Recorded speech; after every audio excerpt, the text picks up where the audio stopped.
Good morning. Welcome to Vibrant Authentic Living. This is Nandi, and the program is Lemon Water in the Mornings with Nandi. So every morning we have a little chat while we're sipping our lemon water. And we also have our lemon water feature because we're promoting drinking your glass of lemon water, whether it's a glass of warm lemon water, room temperature, or it's a cup of hot lemon water as a tea. It's all up to you. It's your preference, right? So every morning we have a lemon water feature. And then we have a little chat afterwards. What we're going to chat about this morning is the question: do you know where you're going to? Do you know where you're going to? It's a very serious question, and it's one that we have to ask ourselves as we go along life's journey. So that's what we're going to rap about today. And I'll tell you what inspired me to ask that question. Here's our lemon water feature.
Do you know where you're going to? There's a song with that title, Do You Know Where You're Going To by Diana Ross. And that song, it stands out because I remember when I was little, maybe about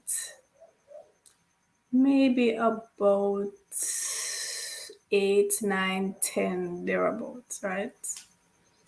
I attended my aunt's graduation, and that was her graduation song. And that song has stuck with me from then coming up. Do you know where you're going to? Do you like the things that life is showing you?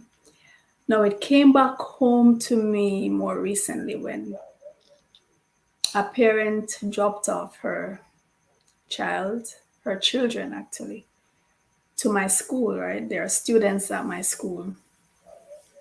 She dropped them off, and they have a sibling who is 3 or 4 years old. And this sibling, she was in the car because her mom was then going to take her to her preschool, her school. So she was in the car and she was just on her tablet, right? Just engrossed in her tablet. And I said hi to her, and she barely acknowledged me. And this is something that is pretty common. You have kids being taken to places, they're in transit, they're on their tablet or the phone, and they're engrossed in what they're seeing on the screen, right? And even when they arrive at a destination, because the car had stopped to let off her older siblings, she was still not concerned with what was going on around her. She was just so into the tablet. And I remember thinking to myself, this child probably has no idea what the route looks like from home to school or from home to wherever else she's taken. She probably has never really looked through the window, when her mom or dad is taking her anywhere. She's always, because children nowadays, as young as they're able to hold a tablet in their hand, they are given the tablets and this is their world, right? They don't know what's happening outside the window. When I was growing up and you were traveling from place to place, the highlight of the traveling was looking through the window, right? Seeing the sights, seeing what's happening, looking at the people passing. And subconsciously, you would know the route. You'd be familiar with the route. And worst case scenario, you got lost, you could trace the route. You could retrace your steps. You could walk home. Push come to shove, if you had to, you could find your way home because you're familiar with the route. I remember when I was going to school, the bus system was so terrible in my neck of the woods. Sometimes I would literally have to walk home from school and walk half of the way to school. And it was just a regular part of life, right? The distraction, the technological distractions were not there. And so you were forced to see the vista, right? To see where you are going, to know where you are going, to know where you came from. Literally, so you could retrace and go back if needs be. And I was saying, even the older kids,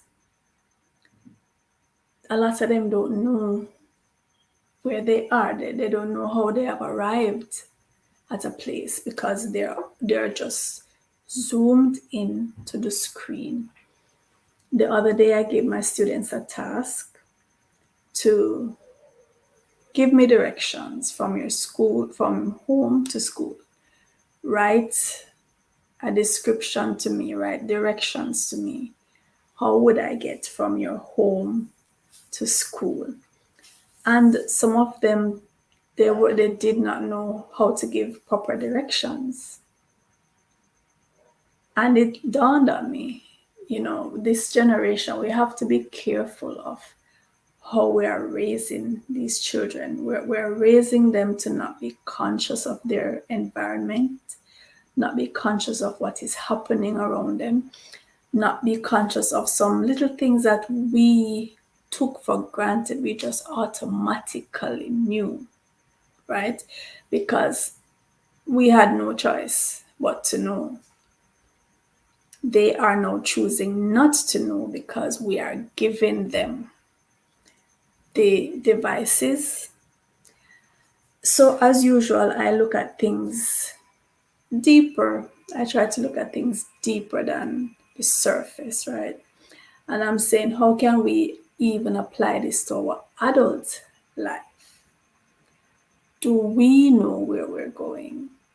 Are we able to retrace our steps when we find ourselves in a particular place, a particular situation?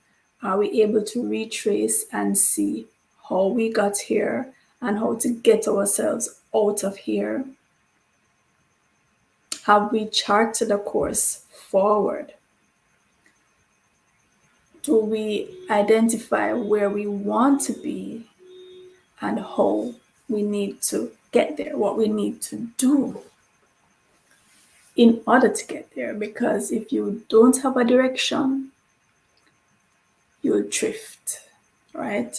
A boat on the sea without direction will drift. Any vessel moving with no steadfast direction will drift and may never get anywhere, or may end up somewhere that is not suitable. So let us not be like the children of today who are not conscious of where they're going, are not conscious of how they have arrived. Let us be persons who are aware of the journey, are aware of every stop along the way, how we got here, how to get out of here, how to move forward into the future, how to give ourselves direction so we don't drift through life and end up in places that will be to our detriment. And we also need to rethink how we're raising our youngsters, right? Is it important to us that they know their environment and know what's happening around them and be alert? We need to get them back into that, right? Being on the road, being out in public is a dangerous thing. And you can't program that child to block out what's going on. They have to be aware and they have to be alert. So we need to rethink this whole thing of just handing them the gadgets along the drive because we don't want them to fuss. We don't want them to annoy us, So we just give them this pacifier, this gadget to use along the way. Not that we can't ever do it, but we should just be more careful of how often and consider the effect that it's having on our little ones, right? So until I see you tomorrow morning when we have another chat, this is Nandi. Have a great day.